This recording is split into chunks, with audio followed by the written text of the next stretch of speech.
சிவகங்கை மாவட்டம் காரைக்குடி அருகே கழனி வாசலில் புதிதாக கட்டப்பட்ட அரசு சட்டக் கல்லூரியை முதலமைச்சர் மு க ஸ்டாலின் திறந்து வைத்து பார்வையிட்டு வருகிறார். அந்த காட்சிகளை பார்க்கலாம்.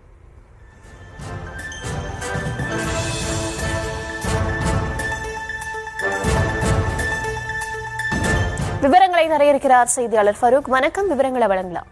வணக்கம். தமிழ்நாடு முதலமைச்சர் அவர்கள் 2 நாள் சுற்றுப்பயணமாக சிவகங்கை மாவட்டம் வருகை வந்துள்ளார்கள். நேற்று மாலை தன்னுடைய நிகழ்ச்சியை முடித்துக் கொண்ட முதல்வர் இன்று காலை சிவகங்கை மாவட்டம் காரைக்குடி அடுத்துள்ள கானாடு காத்தான் பேரூராட்சியில் 61.78 கோடி ரூபாய் மதிப்பில் அமைக்கப்பட்டுள்ள வேளாண் கல்லூரி மற்றும் ஆராய்ச்சி மையத்தை திறந்து வைத்து பார்வையிட்ட தமிழக முதலமைச்சர் அவர்கள் தற்போது சட்டக்கல்லூரியை திறந்து வைத்திருக்கின்றார். அந்த சட்டக்கல்லூரியை திறந்து வைத்து அங்கு 2872 கோடி ரூபாய் மதிப்பிலான நலத்திட்ட உதவிகளை வழங்க இருக்கின்றார்.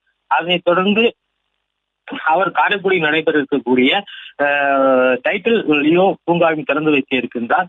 சிவகங்கை மாவட்டத்துல காரைக்குடி ஒரு கல்வி நகரமாக இருந்து வருகின்றது. இங்கு ஏற்கனவே அழகப்பா செட்டியார் பொறியியல் கல்லூரியானது செயல்பட்டு வருகிறது. உடற்கல்வி கல்லூரியும் கலைக்கல்லூரியும் செயல்பட்டு வருகின்றது. தற்போது காரைக்குடி அருகிலே சட்டக்கல்லூரி விவசாய கல்லூரியும் செயல்பட துவங்கியுள்ள நிலையில முதல்வர் இந்த சிவகங்கை மாவட்டம் கல்வியிலே பெரிய வளர்ச்சியை எட்டியுள்ளது.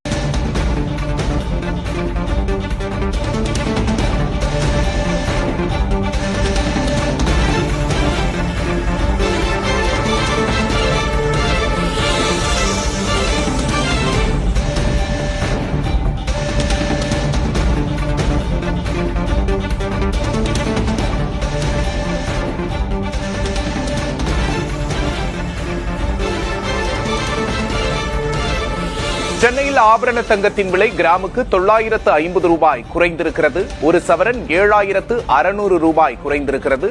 1,19,200 ரூபாய்க்கு விற்பனையாகிறது. தங்கத்தின் விலை நிலவரத்தை பார்க்கிறோம். தங்கத்தின் விலை நேற்றை போலவே இன்றும் குறைந்திருக்கிறது.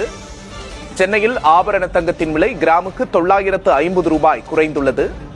சென்னையில் ஒரு சவரன் தங்கத்தின் விலை 7600 ரூபாய் குறைந்து 1,19,200 ரூபாய்க்கு விற்கப்படுகிறது. 1 கிராம் தங்கத்தின் விலை 14,900 என்ற விலையில் விற்பனையாகிறது. தங்கத்தின் விலை குறைந்திருக்கிறது. அண்மை செய்தியை பார்க்கிறோம்.